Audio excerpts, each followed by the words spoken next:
Marcus, let's start with you. Second game back after 9 games out, and you draw Woolbright as your defensive guy.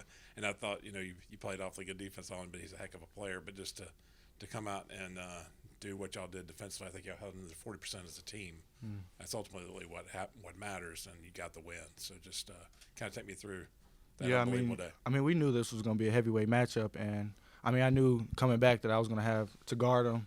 I knew me and Alex were probably going to be our best matchup guarding them, and I just stepped up for the challenge. I just wanted to show the team that I was ready to fight and go out there and defend. I mean, with a player like that, it's going to be pretty difficult to just completely shut him down. So I just tried to do my best to make his life more difficult and just make it hard on him. And so I think the team drew some inspiration from that, and that's why we came out and played some great team defense. But within a team concept, and within the thing there, this game struck me as being an awful lot of fierce. Every one of y'all had a fierce one-on-one, personal with the guy opposite you in that game. I mean, it was some went the other weren't going in. But what do you think happened during that stretch when Western came back? Well, I mean, it was kind of tough because JP went out and then we had Reese come out. And so it's just the flow of our offense kind of just got a little bit stagnant. And during those times, it's just more so we just got to get back to what we do as a team and just play within our offense. And we kind of lost that a little bit, and they were scoring on offense too easy, and so we kind of just got away from the things we do. And so coaches had to get us recenter and refocus. And once we did that, we were able to put some buckets together, put some stops together, and we were able to get back into the game and eventually get on top of the game. Hey, Marcus, I think there was a moment there in the second half where you were driving and you kind of got fouled, and you were you scared there, like that it might be your knee or something? I saw you kind of laid there for a second, and then figured out you were all right. Was that a scary moment for you? Yeah, a little bit, because the injury was a little traumatic, and I seen the way he came at my knee, and I was a little scared. But I mean, when I felt it, I knew I was gonna be all right. I just wanted to take a moment, just catch my breath, make sure I was fine, and I ended up being all right, so it was all good. Marcus, what was it? Obviously it was a thrill to get back last game, but to come back for your first home game in a sellout in a game like that. And I imagine what you did in the second half of VMI really probably gave you an extra layer of confidence going into this. Right. I mean, it's been tough, sitting out and doing all that. It's been a lot of emotions. The biggest thing for me is just trying to channel it and just play with the team, just enjoy being out there with the guys.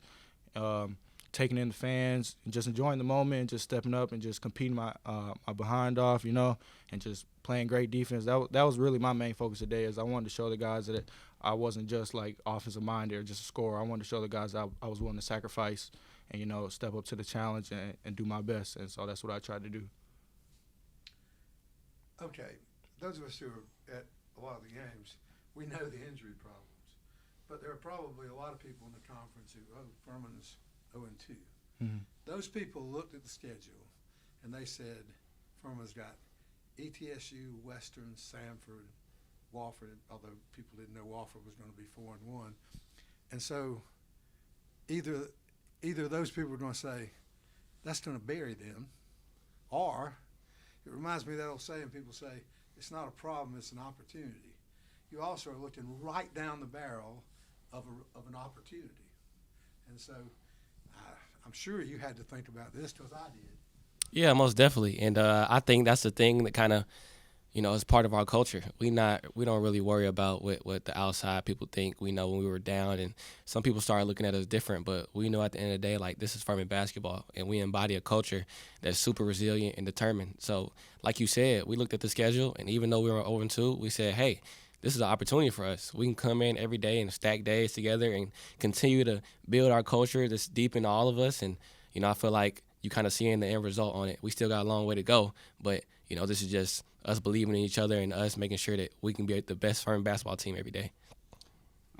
This is for either of you guys to answer, but what's been the biggest difference that you guys have seen out there just right now, having everybody healthy? What's the biggest – from a team dynamic, what's the biggest positive you've seen? I mean, I've just seen everyone has a willingness to just play for one another, play with one another. I mean, we really just want to see each other win. Like, I knew JP was going to hit that shot, like, as soon as Coach drew up the play. Like, I already knew it was going in. Like we got ultimate faith in each other, and we just want to see each other win. And we know that when we play our best together, like it's gonna be hard to beat us. And so we just do it for each other at the end of the day.